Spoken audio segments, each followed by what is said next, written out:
Good morning, students.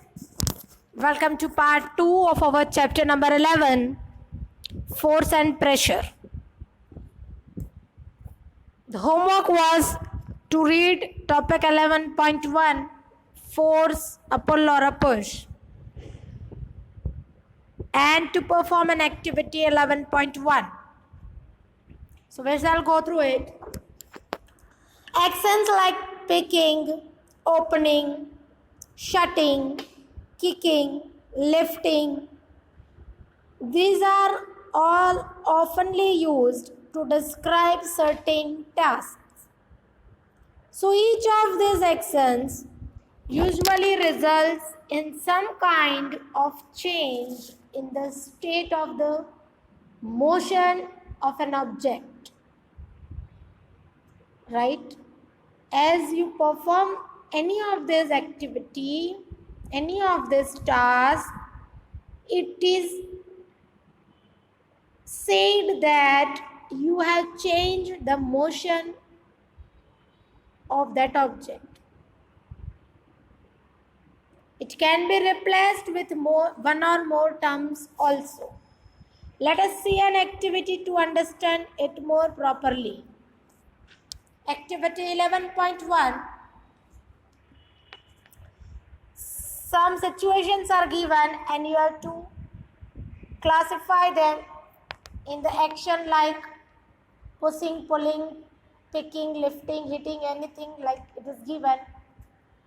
And what can you group as a pull or a push? Moving a book placed on a table. How can you do it? You can push it, you can pull it, you can lift it. Right?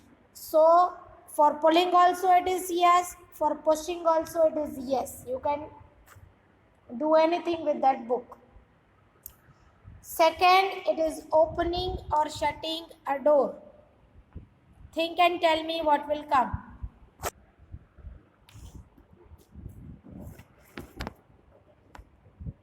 Opening or shutting a door. It can be pulled, it can be pushed. Right? It can be lift, you can say. So in both the action it will come yes. Drawing a bucket of water from a well. Here only pulling is there. You cannot push. Push करोगे तो पानी बाल्टी बाहर नहीं आएगी. So here it is only pulling. A football player taking a penalty kick. It is only pushing. You cannot pull it. A cricket ball hit by a batsman. It is only pushing. Right? Then moving a loaded cart. It is only pulling. Opening a drawer. You can only pull to open it. So it is said in science that a pull or a push on an object is called a force.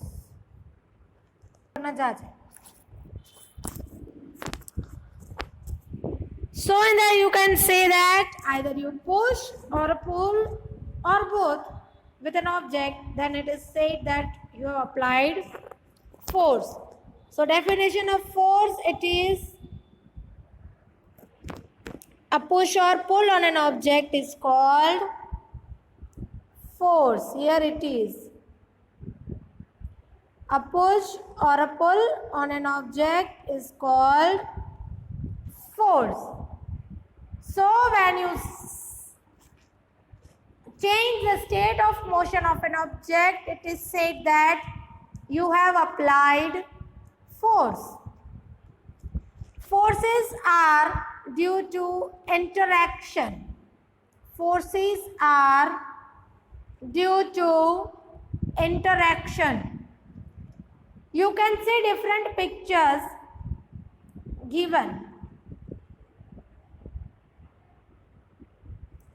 In the first one, it is a man is standing behind a stationary car. He is just standing. Right? So can this affect the motion of the car? No. In the second picture, he is pushing it. So this will affect the motion of the car.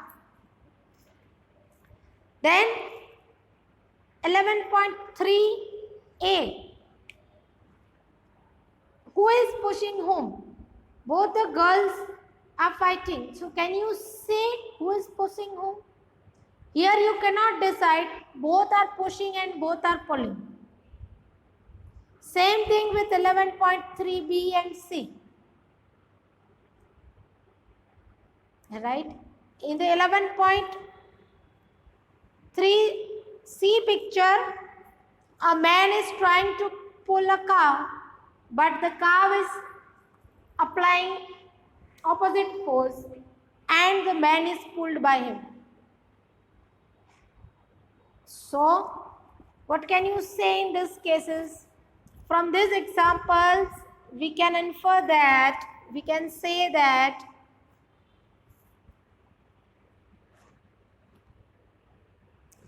at least two objects must interact for a force to come into play. Thus, an interaction of one object with another object result in a force between the two objects, right? When two objects comes in interaction with each other, in contact with each other, then the force will come into play. तभी आप force apply कर सकते हैं. When the two objects are interacted with each other. Now the homework is read 11.3 and 11.4. Exploring forces and a force can change the state of motion. That is your homework. Thank you.